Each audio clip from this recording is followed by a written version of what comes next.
to take the angel part away from Shauna.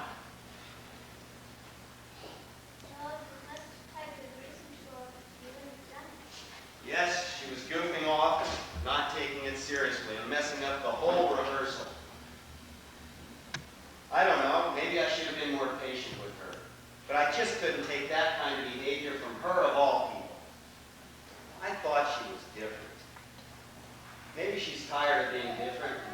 I don't really know what she was doing. Maybe she's just tired of being different and has just decided to fit in with the other kids by sinking down to their level. Did you ask her what she was doing? Yes, but she refused to answer. That doesn't sound like Shauna. No, that's why I thought I'd better tell you. Maybe you can find out what's wrong. Just don't let her tell you I sacked her. I tried to give her a chance. I'm sure you're doing what's best for your Christmas pageant. Some pageant. I can't get the kids to memorize any lines. All they want to do is stand around like a bunch of idiots. Maybe pointing at a star, maybe doing a few worn-out carols, which I'm sure the parents are sick to death of anyway. I'm tempted to call the whole thing off. Nonsense. How'd you get this thing open?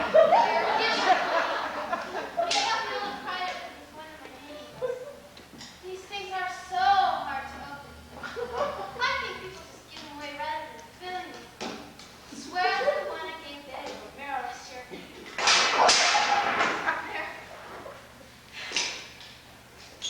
Now, back to the pageant. Are you doing Star of the East? That's one girl I never get tired of hearing. No, the kids don't know it. All they know is about 3 carols and just the first verses of those anyway. Well, Ed, isn't that your job to teach them? You can't teach those little know-it-alls anything they don't feel like learning, which is almost nothing. Come on, Ed, give them a little credit. I can't. Here we are, a third of the way through the year already, and these kids have let me down time and again. They aren't willing to try anything new or to put themselves out for anybody or anything. They're the most selfish bunch I've ever had. They wouldn't recognize the spirit of Christmas if it came up and bit me. Kids have always been selfish and undesirable. You used to know that. You know what? I don't think you've lost faith in kids at all. I think you've lost faith in yourself and your ability to help them grow into human beings. Why, I remember the day you walked in here. You were more than a boy yourself.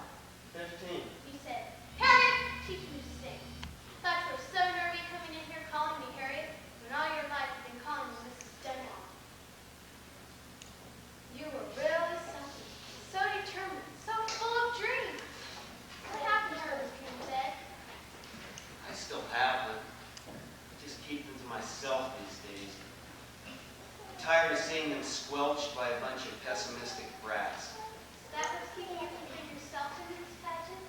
Yes, I'm still trying to hang on to those memories of Christmas as it used to be. With Aunt Eliza and the cousins, and well, you know. Yes, I know it. But you can't get Christmas under glass. Christmas is a living thing. It didn't just happen once long ago, and you can't wait for it to happen sometime in the near future. And you think you've got it all it takes. Loving family, Christmas tree, a fireplace. No, Christmas is the eternal moment, always there, just waiting to be grasped.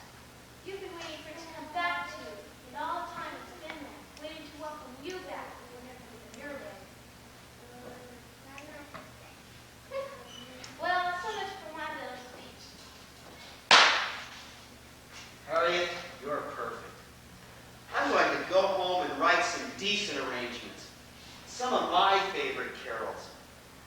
Give those kids some real Christmas music, some real Christmas music to sing.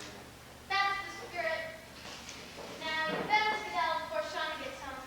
I'm afraid there'll be enough fireworks as it is without her finding you here. I will. You'll take care of yourself, won't you, Harriet? Yes,